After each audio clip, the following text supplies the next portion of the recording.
What up? Good evening. How's Good it going? evening. What's up, Dr. Matt? How's it going? How's it going?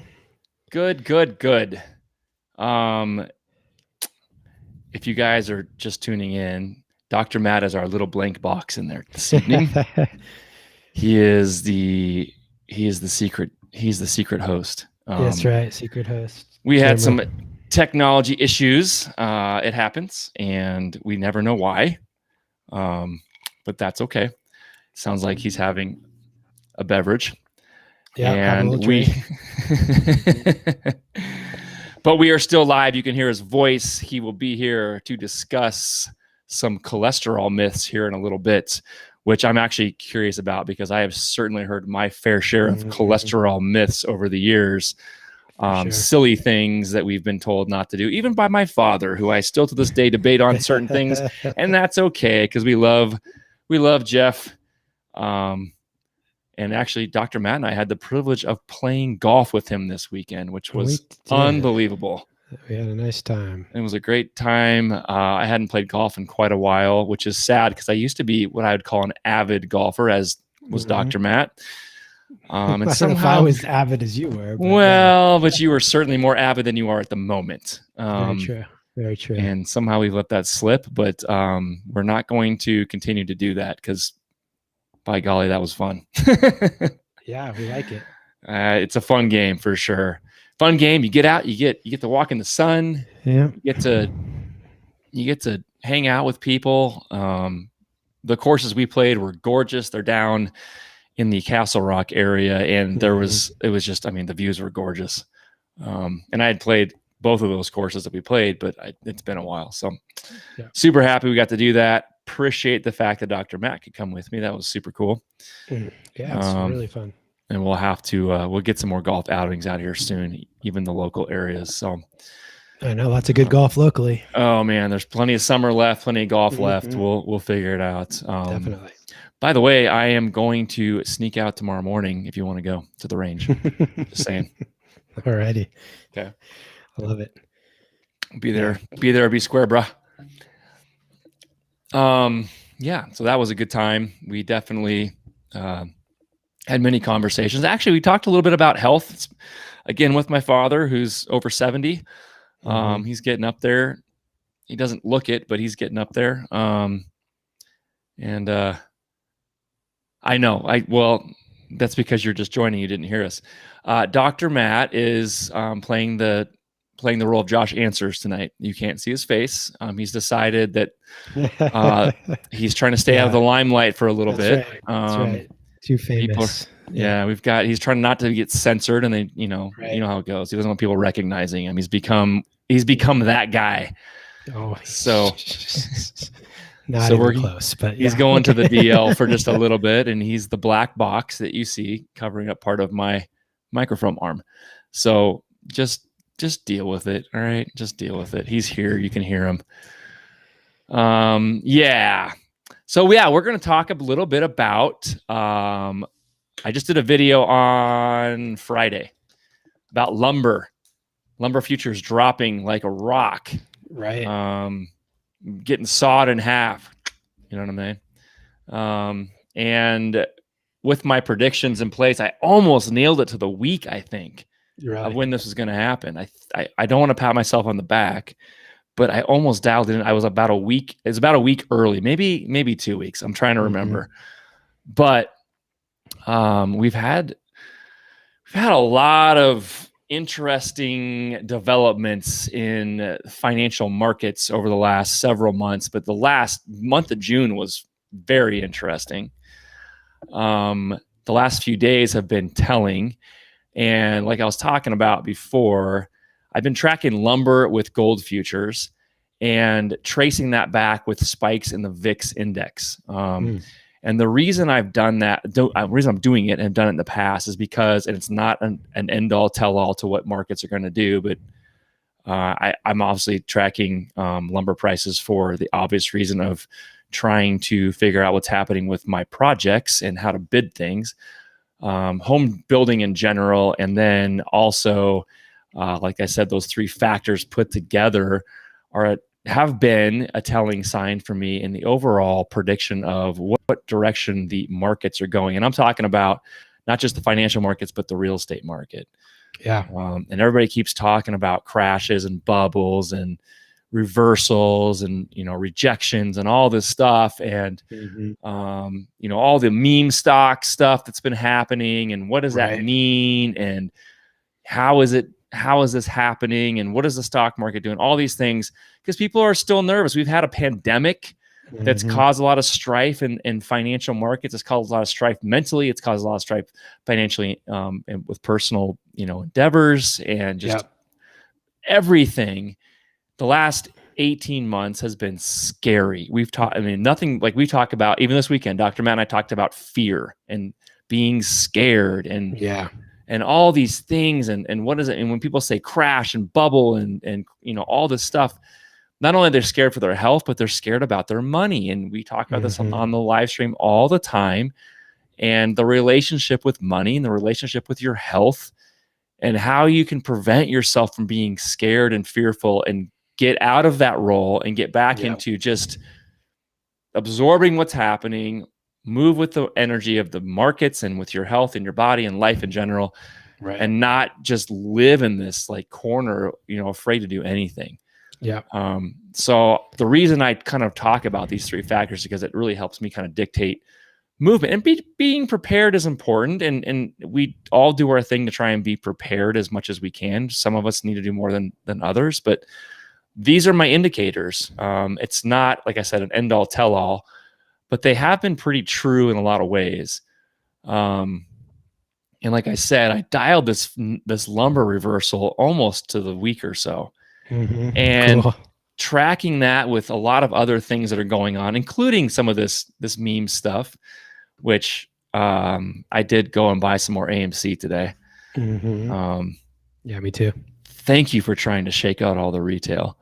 And thank you for the weekends. I appreciate you weekends. It's okay. Hopefully you guys still made a profit when you sold all of your stock today. There's definitely was some manipulation happening. I don't know if Ryan's in here yet or not, but we were watching these ladders today on AMC especially. That was fun to see. Yeah. It was an interesting move. But I'm going to pull up my chart now. Make sure I can get this up. Hello, there it is. We don't need to see my face right now. We lost you. So there you are. Yep. Okay, I'll leave it on. So I didn't work as well as I wanted. It's out of the way. That's good. So this is the chart I have up for lumber futures. And that is my actual candlesticks, which you guys can see here. Okay. That's lumber. The purple is the gold futures that I've been tracking for a while. And this is the 4-hour chart. Okay. So it's 180 days worth of information we're looking at here. I've got, you guys, for people who don't know exactly what I'm looking at here, I've got blue lines, I've got yellow lines, I've got green lines. My green lines are tracing channels of support and resistance on my gold futures, which is, for this trend line. I've got my yellow, which is tracing channels and movement on my lumber futures. And then I have these blue lines, which are actually showing both support and resistance for the gold itself, because we want to know what gold's going to do. Yeah. Hello, Snowfluff. Good to see you this evening. Good evening. So what I'm doing here is I'm actually showing, obviously, one, the movement of these two things. I'm also showing these points as they line up on support and resistance, meaning places where the stock has turned direction, or the commodity in this case has turned direction, which is an agreement or disagreement kind of point where people decided to sell or buy at a hard, large volume. And that dictates kind of a trend in what's going to happen with a commodity or stock. So it's just one way of charting things, getting an understanding of movements, visualizing the kind of overall direction of things. And so what I've done here is I've as you can see, you've got one line up here for lumber futures, which is tracking a resistance trend, which is the top end of all the candlesticks. The bottom end is tracking a support of the lumber futures. And as you can see this, you can actually see that this is kind of getting this gap from top to bottom gets smaller as it goes higher, right? So down here, it's pretty open. As we get up here, it gets tighter and it squeeze. So one of the reasons you do this is to kind of figure out if there's going to be a resistance movement happening. Well, as you can see, this gets tighter. Look right at the top here. That's the top end of the lumber futures. It hit 1,700 per thousand board feet, right? From that point, we started down. And actually, you can see a big gap out where there's really no movement at all. And then a retrace here of like, hello, what are we at now? Holy crap, we've dropped a lot. There was a big movement first part to middle part of June. And that's really what this gap is. So one of the predicting indicators is the fact that these two lines got closer together. Okay, we're going to have a reversal soon. That plus some other things we don't need to worry about. Bottom line is I'm looking at the fact of the places where gold and lumber cross each other, like here, right? Gold comes down, lumber goes up. Gold retraces, starts to move. And all of a sudden we have a big drop in lumber. Boom, it crosses right here again. It's actually fairly close to some of these support and resistance lines. Well, that's telling me that we're going to have, if we break some of these lines on the downtrend with lumber, we're going to have bigger movements. So it broke this in a hurry. Gold didn't come back from that. It just stayed in that range, right? Here's our last, if we did another line here, you could see that, but here's our last point where it basically reversed and stayed here. Now it's coming back up towards that resistance line. In the meantime, lumber's coming down. What I'm seeing is another crossing point. So I'll take these crossing points, these what I call stream crossings. For those of you that know the inside jokes on that, it's man humor. I have stream crossings here, right? And what I'm looking at is when I have these stream crossings, I go back and I look at the VIX, which is another indicator of overall market movements. And this VIX, I'm going to pull this guy up now. Okay. This VIX has giant spikes that'll occasionally happen. You can see these bing, bing, bing, bing, bing, bing, right? These look like mountains rising out of the ocean.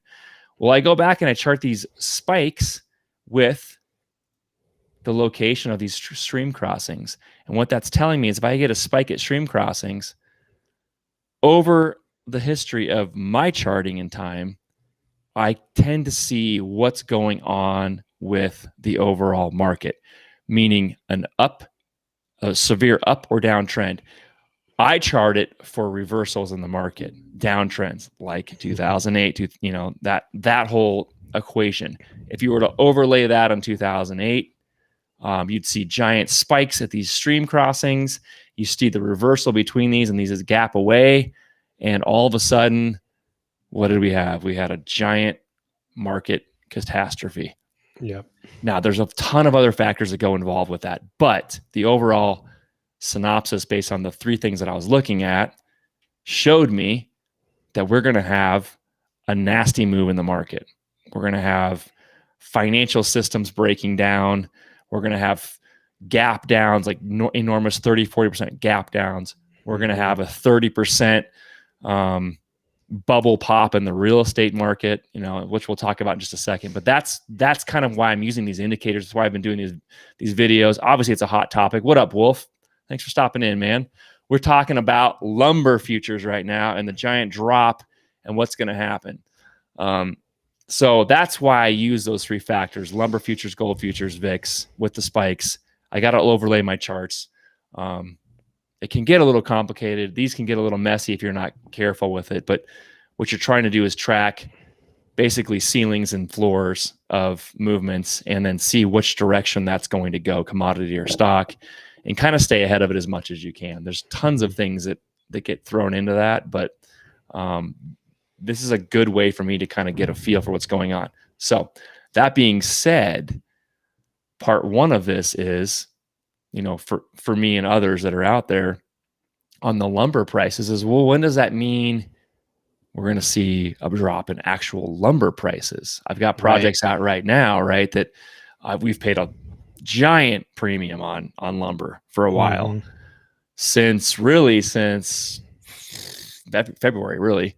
I started to move. The big move was kind of in April, where it was basically doubled in price in 30 days. That was a rough month. But what we're trying to figure out is, I've done several videos on this, and I've had people even hit me up and say, even on Instagram, whatever, and say, you know, but it's still like $10 a stick at Home Depot, bro.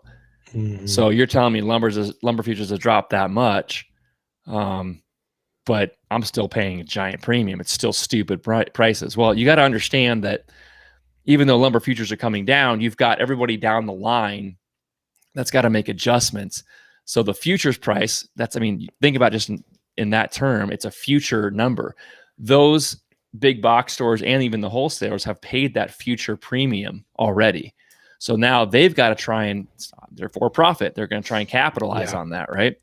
Yep. They've got a lot of lumber they paid a lot of money for, and now the futures price, now they could get it for like half, literally half to, dude. It's, what did it close out? You can see where it's at, and we're below 600, we're below 550.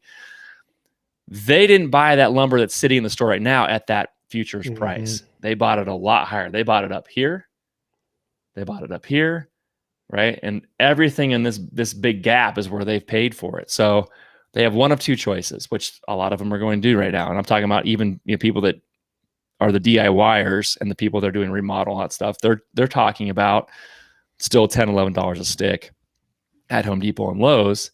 Well, they've got a choice to make. Do we cut our prices drastically and take a hit, or just get something back on what we pay for these things because of what we're going to be paying? Because we got to clear out inventory in order to get the new inventory in at that lower price. What are we going to do? Right. Well, they can start cutting prices drastically, or they can write it off on the books, which would really mean what Lowe's is probably about to do on a lot of their inventory across the country. They're going to go ahead and just give it away to places like Habitat for Humanity and other nonprofits. Just give it away. Just clear out the inventory, write it off, start buying again. At the lower prices, at the much lower prices. And now, if you understand simple economics, supply and demand, there's a point where it gets too expensive, nobody buys it. There's a point where it's so cheap, it doesn't even matter if you're not looking for it now. You maybe just buy it to kind of hold on to it for future work projects, whatever the commodity or stock or whatever it is. You may buy it out ahead and get that stocked up on. So when you have whatever coming up, let's just say lumber in particular, I've got lumber at a much cheaper price. I can now charge a little bit. I can charge that same amount on the back end of my contract and make a little bit extra on my commodity. I'm gonna put my glasses on real quick just to make sure I can read Mr. Wolf. When all my smart people say the crash is coming, the news says nothing, I know it's real. Amen, bro. So I'm about to get to that point too. When we talk about what a crash is. And just so you know, Wolf, thanks for stopping in, by the way. Dr. Matt is here. He is on audio only. Got some tech issues. Really what's going on is Dr. Matt is kind of playing a Josh Andrews now. That's right. He doesn't, incognito today. He's tired of showing his face. He's getting recognized on the street too much. It's become kind of a mess. So we're going to suppress that a bit. So we'll hear his voice and we'll get to his end in a little bit, but he's here. He's that little black box. What's up, Wolf? Anyway, so most likely it's going to be better for them on their basically on their bottom line. The profit margins are going to be better if they write it off. Right. Selling it for pennies on the dollar doesn't make much sense because of how much inventory they really have. And the reason behind that is, going back to Wolf's comment about the media, we talked about how COVID created this supply issue. No, wrong. There was all these issues coming about before COVID even was a thing. And all that really happened was there wasn't much demand out there for lumber. Right. As we got into that and we literally had to stop doing what we're doing, there's even less demand. So distributors were less. They closed down mills. They're not making anything. So you can't say there's a supply shortage when there was one before. Yeah, did that create more of an issue as far as like actually milling lumber during COVID? Yeah, when there's people actually not using a saw and cutting down trees, absolutely. That created more of an issue, which means just that slinky effect is going to take longer to catch up. But the issue was there before that. So what we have to understand, and the other part of that is people don't realize how much lumber actually comes out of Canada to the United States, and not only just the United States but other places. Sure. We mill a lot of lumber here in the U.S., but a lot of that is driven by Canada, and we know how Canada's still going, right? So there's a lot of stuff that still isn't happening there. Bottom line, there's still you've created less of demand. As it got so expensive, it was just like dumb to purchase it. Even if I had work, even I could build more homes, even if I'm having people call me to build homes, even if I have land I can build on, even if I've got projects, even remodel projects, we're saying no. It's not worth me paying for. And the part of the reason is no, I can't afford that. And the other half of that is I got to pass that on to the consumer, and the consumer's looking at this bid going, ain't worth it for me right now. I'll wait. Totally. Especially as they gather more information on the markets overall, and every information is so easy to get now. They're saying, yeah, I know it'll come back. It sounds like it's going to come back at some point, so I'll wait. And so there's no demand, and you can't. The media says there's pent up demand, so it keeps driving the price higher. Nope, other direction. There's way more manipulation happening from about here on up that had nothing to do with demand at all, and people like me said, well, wait. We'll slow down. We can. We've made plenty of money. We have the ability to wait. We have other things we can do. Whatever. The demand never pushed that basically that equilibrium point up. So from here on up, there was no movement. That's why the streams crossed back here and back here. Right. Eventually that came down, and now they got to go ahead and catch up. Right. So what we're looking at right now is the corrections as they're coming in. And like I talked about, this is trends 2019 looks like minor predictor of post-COVID trends. Yes. But at the same time, depending on it's kind of industry to industry at that point. There are some indicators that are going to kind of help us, but in the long run, there's so much more media presence and manipulation happening right now in the financial markets that people need to be more careful about it. And that's why I like technical analysis when we're doing stuff like this, because you get hype and you get actual technical movements, right? And then you get bubbles in here we can trace where manipulation starts to happen, where basically nothing makes sense. Yeah. And when things start not to make sense, that's when I start saying, hold on, we're going to have, if it doesn't make sense, it's like a Ponzi scheme. It's going to run up into like the clouds where there's really nothing to support any of it. There's no information, there's no data to support any of it. So now we're in manipulation zone on whatever it is over time.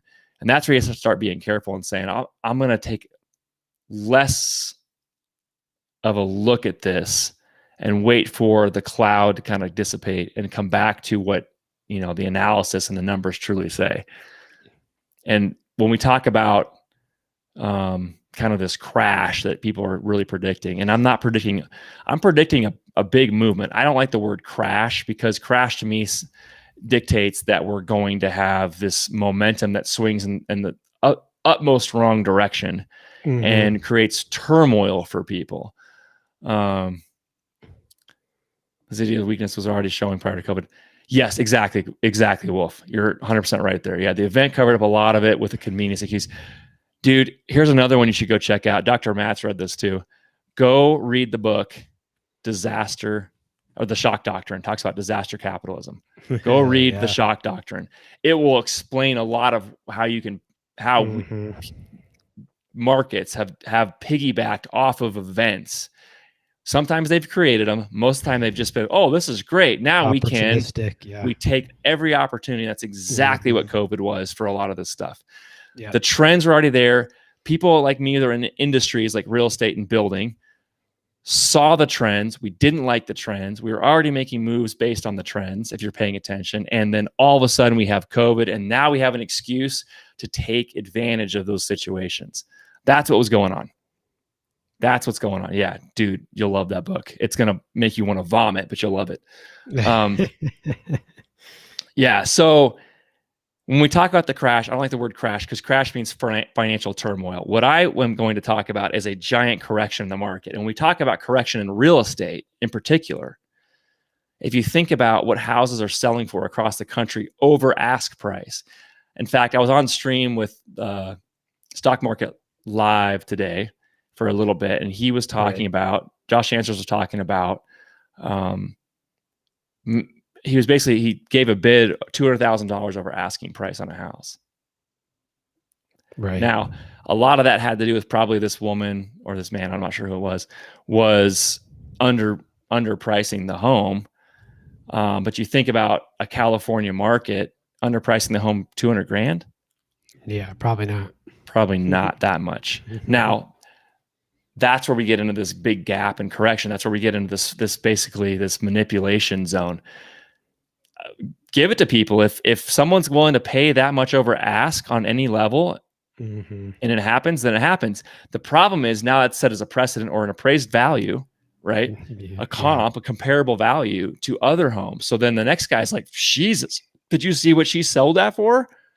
All right, well, we're not asking enough for ours. Or now we're going to sell our house. I thought we could only get 600. I'm going to list it for 9.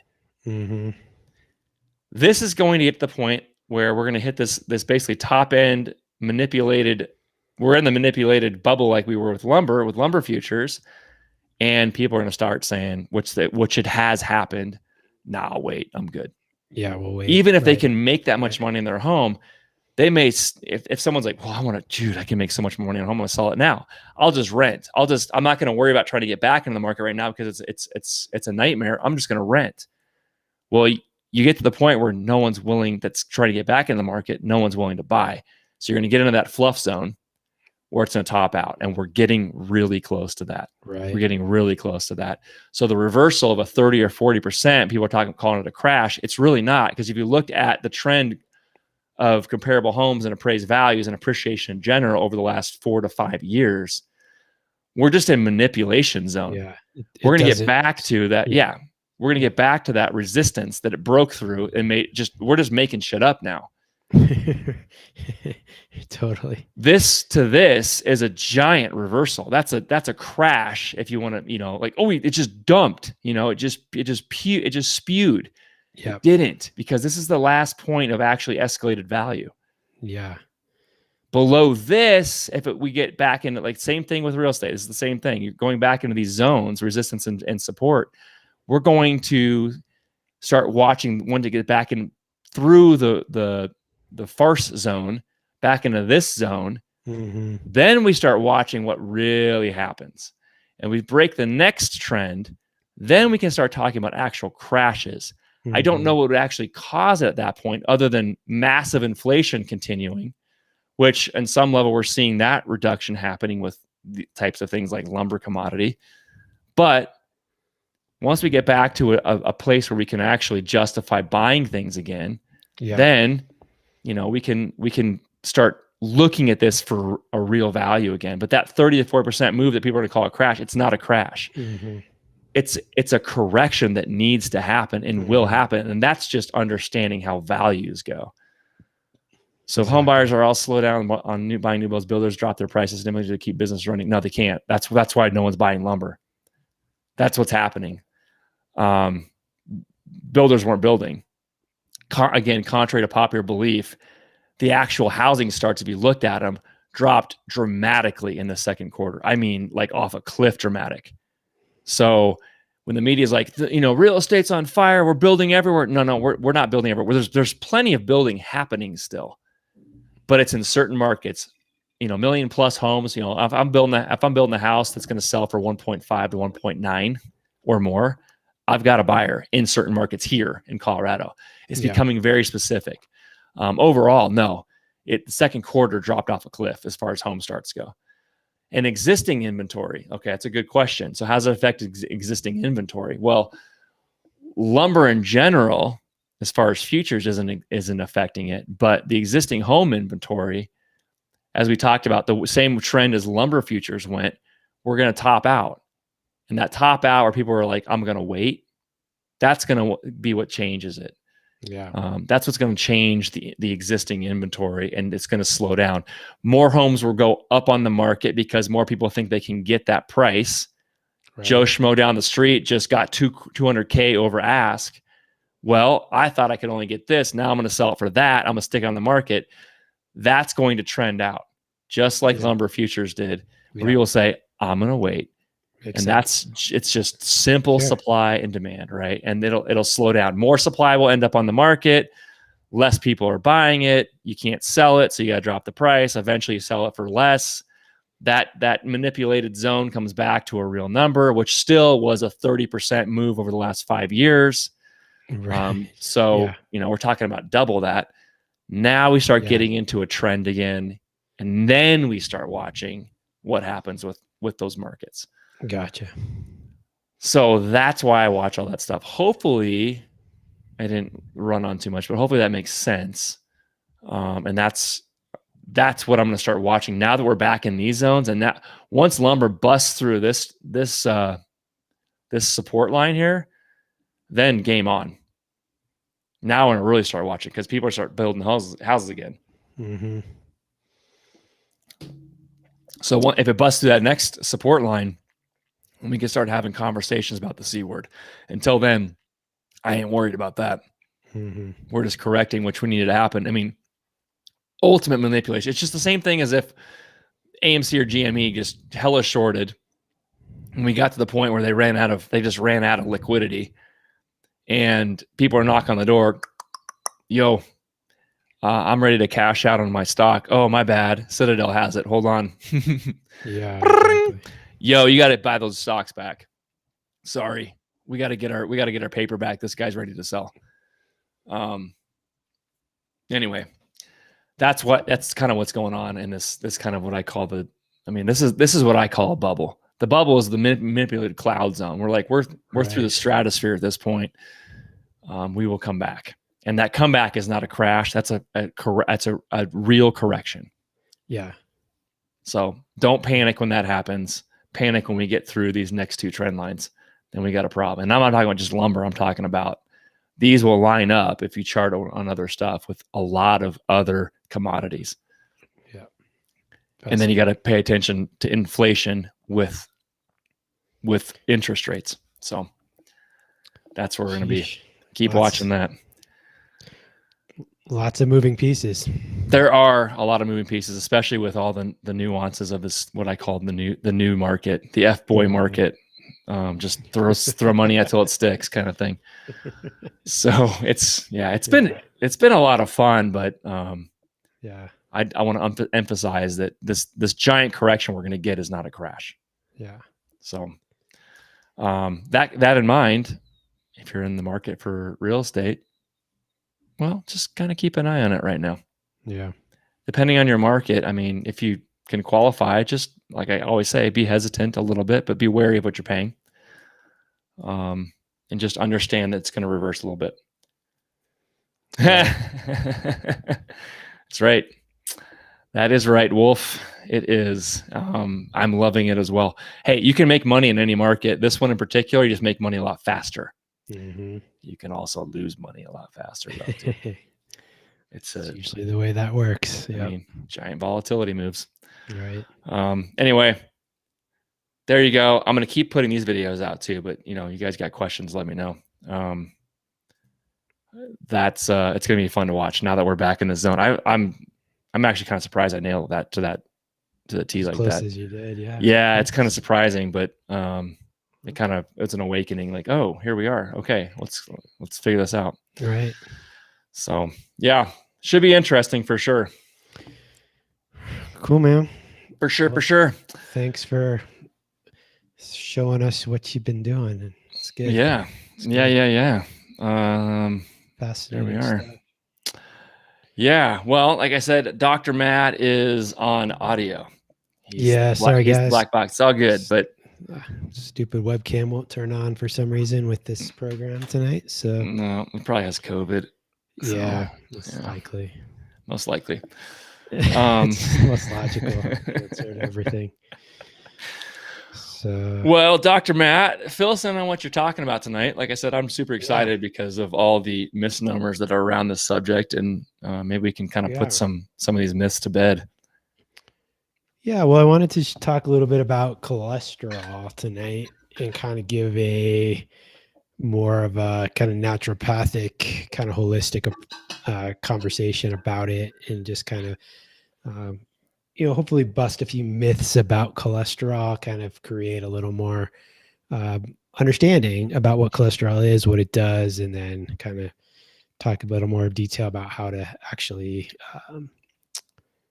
how to assess it, how to actually go about understanding what's going on with you with your cholesterol, because while there's a lot of, in my opinion, kind of misinformation about it, it's still something interesting, valid to understand and follow. So yeah, I mean, really the first thing just to remember about cholesterol, and I think is, I don't know exactly the history of it, but it was probably back in, I think probably the 20s, sometime 1920s, 100 years ago or so, when we started to kind of look at some of the different markers for cardiovascular disease and the different things that were associated with it. And one of the things that they discovered was something that is called LDL. And what a lot of people say about LDL is they call that bad cholesterol. And that's really the first myth that I kind of want to bust here, is because cholesterol is it's a single molecule. It's a single thing, if you will. It's not good or bad. It's just cholesterol. And it's created by our liver primarily. And it has a variety of different functions in our body. For example, you use cholesterol to build a lot of your hormones. It's kind of like the backbone of a lot of your hormones. So, for example, like testosterone or estrogen or cortisol, which is a part of your stress response, they all start with cholesterol as their like an original backbone. And then everything goes through a bunch of different enzyme reactions to make the other hormones. So you've got this the compound called cortisol, or called cholesterol, that's made by the liver, but it's actually a fatty molecule. Okay. And it's, as you know, about, like, think about things like oil and vinegar, like they don't mix together. Right. Because the chemistry of them does not allow bonds to form. So in order to actually move cholesterol around your body in the blood, right? The blood is what's going to carry around the cholesterol to wherever it needs to go. Your liver can't just release it by itself into the blood and expect it really to do anything. So your liver packages your cholesterol into a particle, and they call that particle LDL, and that stands for low density lipoprotein. Okay. So basically it's this protein structure, this kind of, I think about it kind of like a package like FedEx would deliver. Right? So you've got this kind of package, and that particular package is called LDL. And inside that package, you have cholesterol. You also have other fats. You also have other proteins, and there's also other components, I guess is my point, that build this particle. And so you have this particle called LDL. It has cholesterol in it, and it goes out to your body and delivers, does what it does. But one of the things that they started to notice was that as people's LDL levels went up, they saw some correlation to cardiovascular risk. But what they needed to do, really, instead of just looking at that, they needed to try to understand what the body was doing to build more particles to build more packages to send out the cholesterol? Why did it need to send out more cholesterol out into the body? What is cholesterol? What are these particles needing to do? And so that answer is actually fairly complicated because there's a lot of different reasons that would happen. So the point of that really is just to say, hey, just because you have particles, a lot of these LDL, is that necessarily a risk for cardiovascular problems? Now, in some cases it might be, but it's not necessarily the case for every single situation. So there is, when we measure cholesterol in the blood, we typically measure 4 different markers. We measure total cholesterol, LDL, HDL, and triglycerides. So those are like the 4 main things that are measured. Well, guess what also gets packaged up in your particles, in these LDL particles? Triglycerides. Oh.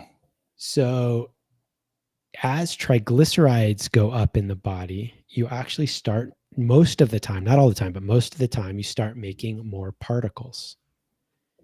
And there's actually a test that they do right now that is a much more efficient test that actually measures particles. It doesn't just measure the cholesterol in the particle, because remember, the particle has a lot of other components besides just cholesterol. But what they've only relied on up till probably about 20 years ago, is just the cholesterol part of the particle. They haven't actually looked at all the different particles. And so a good analogy of that is to think of particles kind of like cars on the road. So the particles are the cars, the passengers in the cars are the components like cholesterol, or triglycerides. So what happens if you have a lot of people that need to get somewhere? You're going to start building more cars. Right. But what's a more efficient way to get a lot more people places than having a lot of traffic is to build a bigger particle. Bus? Like a bus, right? So you have to charge to get on the bus, or is it free? We have to have a pass, but yeah. Okay. But so now so that's what's really important. When they do these new tests, they're actually looking at not only the particle number, so like what's the traffic on the road, right? But they're also looking at the size of the particles. So how big are these particles? If there's really small particles, they tend to only have cholesterol in the particle. They don't have as much other stuff in there. And those are potentially more problematic for the body. If you have big particles, those tend to be more efficient and better for you. But if you only do the standard testing, you actually don't get a distinction between particle number, first of all, like what's the traffic on the road look like? And then second, they don't tell you how big the particles are. And that's actually some of the newer tests that are out there for cardiovascular risk. So somebody that has a lot of triglycerides, they're going to need more particles to carry around those triglycerides. And that's directly related to how much carbohydrate and sugar. I was going to say triglycerides. Yeah. What's the application? Like, how does it get in? Yeah. So that's almost always dietary related. Almost always. Right. Obviously, there's some other exceptions, but for the most part, it's lack of exercise, it's sedentary lifestyle, and crappy food. Eating Wendy's and McDonald's. Yeah. So all the time. Right. So the more of that's built up into your system, the more the liver has to start packaging all these things up, the more particles it's going to make, the smaller the particles eventually, because you just need more cars, to carry around people. So, I mean, you could have somebody that has a cholesterol, like a LDL number that might be high, but if those particles are made correctly, and that, you're not as worried about them as someone that has high particles and that are small and kind of dense. They call them dense or kind of buoyant, like more balanced particles. So right. I guess my point that I really want to just make here is just how there's a lot more nuance to these than just LDL, and if it's high or low. Because what ends up happening, if that's only your point, is they will give you a medication right to make your body stop making the cholesterol entirely. Yeah. And then you don't need as many particles to carry around because you actually stopped producing the cholesterol in the first place. And yeah, then that's a bigger issue. And potentially that becomes a really big issue. Yeah. Depending on the situation. Will it reduce some risk? Maybe a little bit, but again, it kind of depends on other factors that are going on. So sure, what they're starting to really understand in the more of the progressive kind of like forward thinking cardiovascular circles is really understanding the they're starting to look more at the relationship of the triglycerides and the particles than actually just the cholesterol and the particles, and then which makes a lot more sense. Right? I mean, I don't know if Katrina's still listening, but I know she's been monitoring some of that stuff. I mean, what's funny is when I was, man, I'm trying to remember the first time I got this random, they were testing my cholesterol for something. I was really young. I was maybe a teenager. I want to say a teenager, or maybe in college, like early 20s. And I went in for just a physical. I'm trying to remember, it was a physical for sports, I think. And they ran a test. And that day, my bad cholesterol was way high. And so they said, I need to. So actually what the doctor says, instead of like, oh, we have to there was panic ensuing. What she said was, let's do a fasting test. Yeah. And just retest you. Because you're 19, 20 years old, and who knows what could have affected the test. One of the things I did was eat lunch and then come in there to do the test. So she's like, well, that's could be a lot of things there. But I had to, at the time, I know I had to provide that to my parents got a copy of it. So maybe I was under 18 even. But my dad freaked out. He's like, you have high cholesterol. It runs in our family, which is not true. It did not run in our family. But what does that mean? It runs in your family. It's high cholesterol, whatever you're talking about. There's a lot of factors in the LDL component that contribute to this number. And I had, being young, and I was starving and had to go to the doctor. I'm pretty sure I had some sort of fast food, McDonald's or whatever it was, when I went in there. Yeah. But long story short, I went back in on the fasting test, and the numbers were way within all their norms and charting and all that stuff. Yeah. But my dad won't let it go. He's always like, you can't eat cheese. You got to be careful with this and that. And you have high cholesterol. I'm like, I've never tested for any of those ranges ever again in my life. Yeah. Well, but there's misnomer for it. Well, there's a myth that diet drives like actual cholesterol, like eating cholesterol builds higher cholesterol. That's actually really not been shown to be totally true. I mean, there's maybe a slight impact, but it's really not significant. Yeah, hang on, Wolf. I'll answer that. Let me just finish my thought on go for it. On some of this, because what's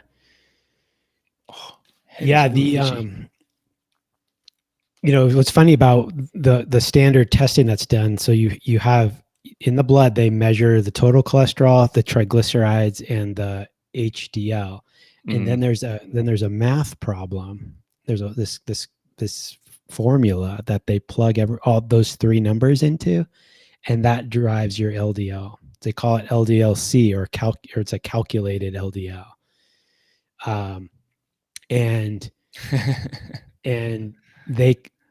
So that's why they tell you to go fasting, because if you change any one of those numbers in the math problem, you're going to get and that's where eating right before can alter the numbers. Sure. Your triglycerides would be high, particularly if you're eating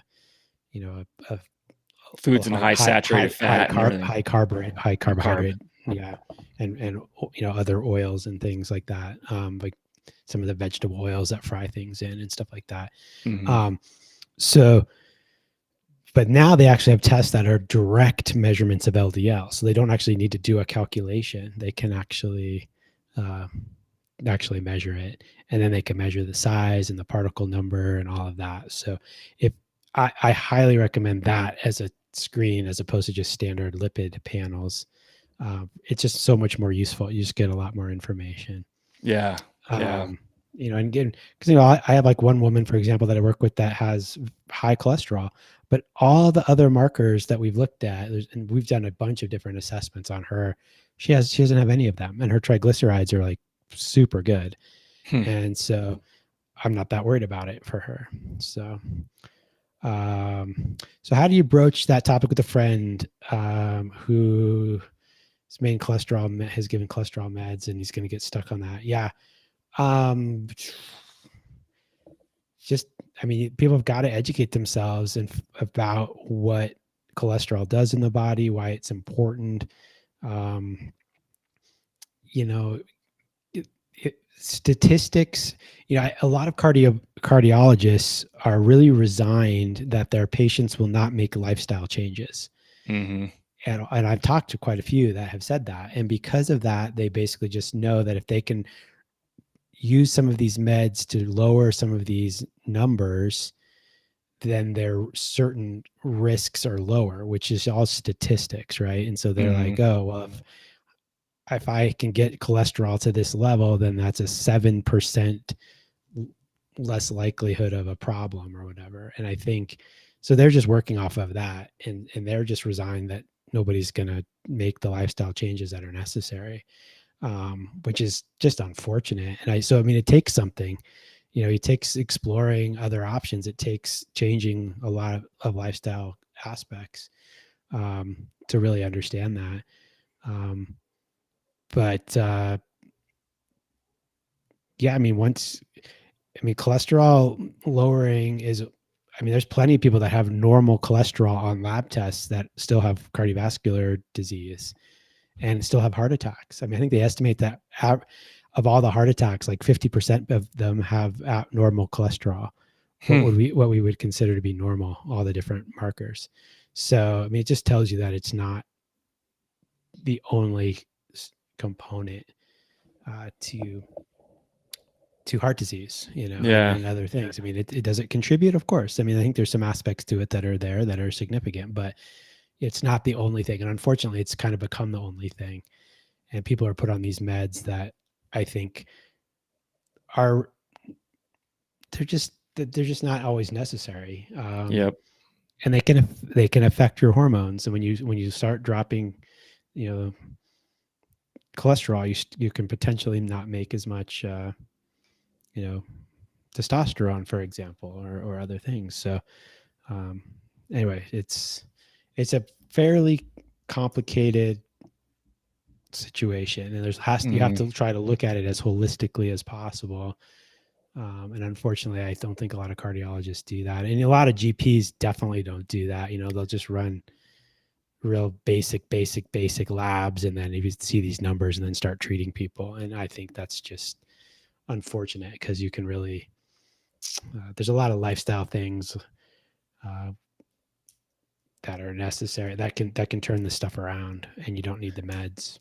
Well, it's clear that the meds aren't helping much regardless, because even if we've resigned ourselves to the fact that we have to use pharmaceuticals to treat all this stuff, and the doctors are out there saying, well, these patients aren't going to abide by my health standards as far as what I'm telling them to change in their lives.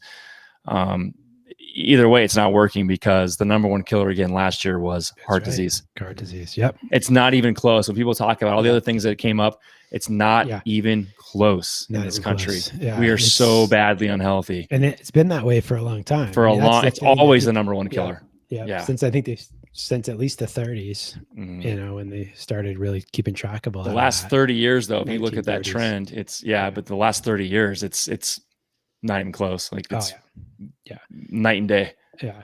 So you can't tell me that we can treat this stuff. What are you treating though? Because it's still killing people. Yeah. They're not doing a very good job with meds and surgery. Yeah. Because even the meds, it's just buying people time that may otherwise have not made it that long. Maybe. Yeah. Maybe a little bit longer. I don't know. It's hard to say. Yeah, exactly. Yeah. So So anyway, I mean, there's a lot. This is a huge topic, and you know, there's so many. Like I said, you know, it's kind of like what you just talked about with as far as all these different moving pieces, right? That you have to take into account. So, but I just want people to kind of really take a look at some other things that potentially could really improve them. Oh, I mean, Wolf, man, this is something that I've been banging the drum about. Shane knows, because this is what we've been talking about for over a year now. Is what a missed opportunity that we've had in as a man, public health model to actually deal with chronic disease. And Wolf, go look up JP Sears and the health passport. It's a skit. Yeah. Imagine if they did health passports instead of vaccine passports. Imagine that. Yeah. No one would be traveling anywhere. I mean, it's all this stuff, is it's funny and it's sad at the same time. It's super sad. It's so sad. It just shows you where our priorities are, and how really getting people healthy is not the goal of any of our public health at this point. It has nothing to do with that. So they don't know. Nobody cares about anything that has to do with you. If it was, then we would have seen a pretty significant different conversation. Yep. So numbers don't lie in the end. But yeah. Oh, there'd be a lot of states that would be. But so anyway, I mean, there's, like I said, a lot more we could talk about with it. I just thought, kind of as myths go, I mean, I think this whole idea that cholesterol is the be all end all around cardiovascular health is extremely antiquated. And agreed. I'm not saying it's not I'm not saying it's not part of the issue, but it's really just one little puzzle piece of the whole conversation. And to get a complete picture, you really have to look at a lot of other things to know for sure what you want to do. Yeah. I mean, not one test is the answer for everything. Not one treatment is the answer for, I mean, it's the same rigmarole. Yep. But we try and put everything in a little bottle, and we have, especially in the last year and a half, we try to put everything in this one specific category. Mm-hmm. Do this, everything's fine. Okay, now do this, everything's fine. Okay, now, it's just, we haven't lived that way. The last 100 years have been like that. Before that, we haven't lived like that. So that's just, that's just big farm coming into the picture, and medications and vaccines and all this stuff. Not that these things don't do any good. I'm not going to sit there and deny that, modern medications aren't helping people. That I've seen it myself. But it is not the answer overall for everyone. Nope. And does it help us kind of like get through something? Yes. Does it help an individual get better, if they continue to do everything else? Yes. Mm-hmm. But it is not like, well, now I'm good. I just, got a shot in the arm, got to pop my pill, whatever it is. And I can keep doing like Evan said on that podcast, we can just go about our daily lives, not giving a crap. And then someone will just throw some medicine at me and I'll be fine. Yeah. That's such a common way of, especially cardiovascular disease. And I think, we start to see, and also with other, I gotta do it. And just in this whole link, I don't know if you saw this, there was a paper that just came out about the increase in type 2 diabetes in children. You turned me on to that. Actually, I looked that up. Yeah. Amazing. So, I mean, this is what we're talking about, are these, lifestyle pieces that are driving chronic disease, that are driving a lot of issues that are entirely lifestyle related and food related and exercise related and stress related, and that we're not actually addressing at all right now in the public health conversation. Yep. And because it's not going to make any money to big pharma at the end of the day. No. So I mean, if anybody really is interested in just go look at what Pfizer's profits are set to be and what Moderna's profits are set to be. And just, again, I'm not against the market, but just kind of realize that that's what's being driven right now. And these CEOs and these stockholders are, they're loving it. Yep. So the end game is money, and you got to understand that in a lot of arenas. Understanding it is good. You understand it. And then at the same time, it's not like they, you go see a doctor and they're just worried about what they're going to bill you at. They're, a lot of them are good, and there's a lot of practitioners out there. There's a lot of companies out there. I'm not going to say most of them, but there's a lot of them out there that are out there researching to better society and better health. Right.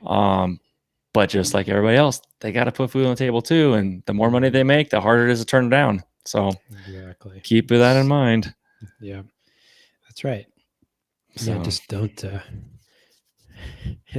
and their job is, and this is something I've always said, the job of all these pharmaceutical industries is, is to make money for their shareholders. That's their legally their job. They can't be in existence if that's not if they don't do that. So they're not super interested really in not having those customers. Let's just put it that way. No, they better have customers because they got to make that money. Think about that. So how do we do that?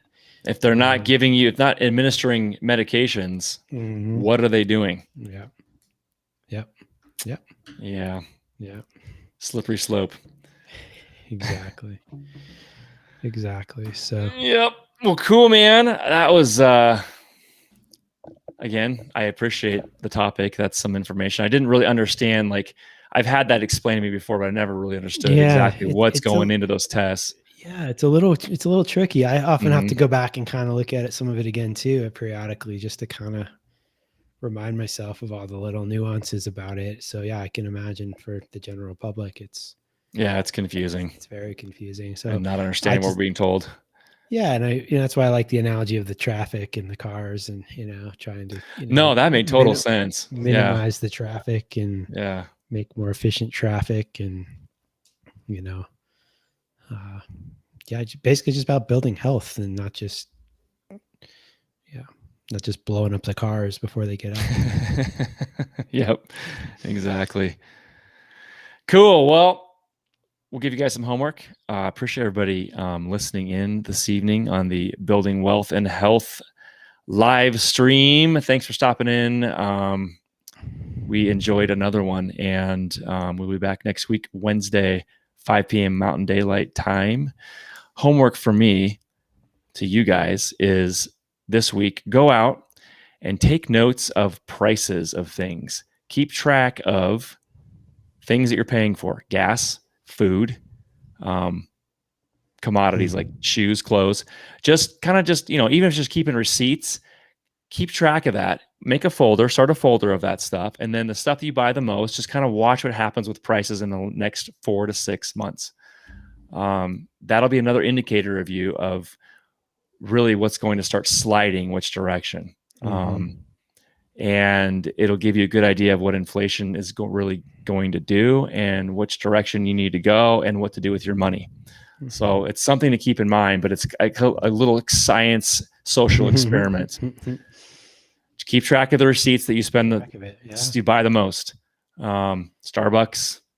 I know everybody's out there buying a lot of Starbucks. But keep track of that stuff. Just kind of keep an eye on it. Do a little folder and watch it and check back at the end of the year too and do a little tally. See where you're at. It'll be interesting. You'll be a little bit shocked, I think. Again, maybe a little sick to your stomach, but keep an eye on that. Check out the Shock Doctrine, Mr. Wolf. You will enjoy and be despised and sick to your stomach with that. But it's a good informational book, very intriguing, and will explain exactly the world you're living in right now as well. Does a good job of that. She does a good job. Yep, for sure. Yeah, that was written like 2005? Yeah. Yeah, when it finally came out, I'm trying to remember because she spoke of after Katrina.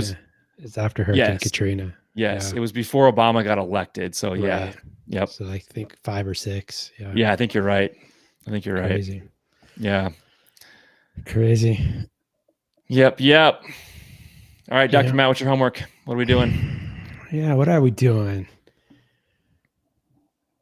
Here's one thing I would look at. I would go out and look at all of the different types of foods that are processed, and pay attention to the oils that are in them, and just make a note of vegetable oils in them. Things like sunflower oils, safflower oil, canola oil, corn oil, soy oil, all these things, and just start paying attention to that stuff and not eating it. Really start to reduce your consumption of those things. I think those oils are significantly driving a lot of these negative cardiovascular markers around cholesterol and particle numbers. And they're often very associated with carbohydrates and like refined, like, like chips are going to be fried in something, and it's going to be some sort of oil. Is it the corn that's the problem? I don't think it is as much as the oils. So, but it's not all oils and not all fats, but I think a lot of these vegetable processed oils. So I'm not saying don't eat that stuff.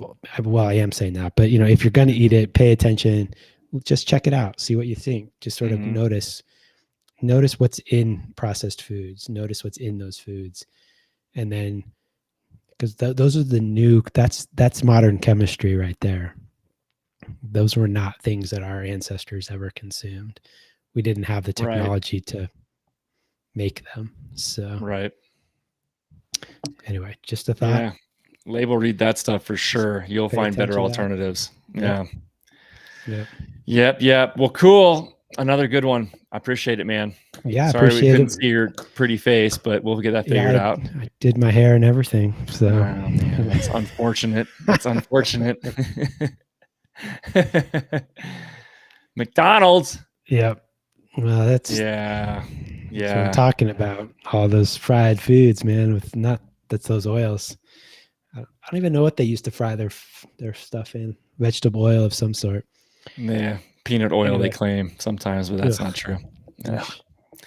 Yep. Hey, man, appreciate you, Wolf. Thanks for stopping in as always. Thanks, Wolf. Thanks everybody who stopped in and watched now or watched later. We appreciate you and here to help. If you need anything, let us know. Absolutely. Yeah, if you're watching that later, now, whatever, make sure if you enjoyed it, hit the thumbs up, spread the word.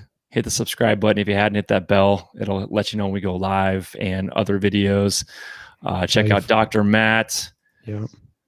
He's always there to help with all the health stuff. And as always, amor fati. Amor fati. Memento mori. Write that down. Go look it up. Use that in your daily life. Appreciate you guys. Comments. If you got questions, drop in the comment section. And we'll be back next week. Enjoy your evening. Dr. Matt. Have a good one, guys. Pleasure. Absolutely, my friend. Take care. Later. See you guys.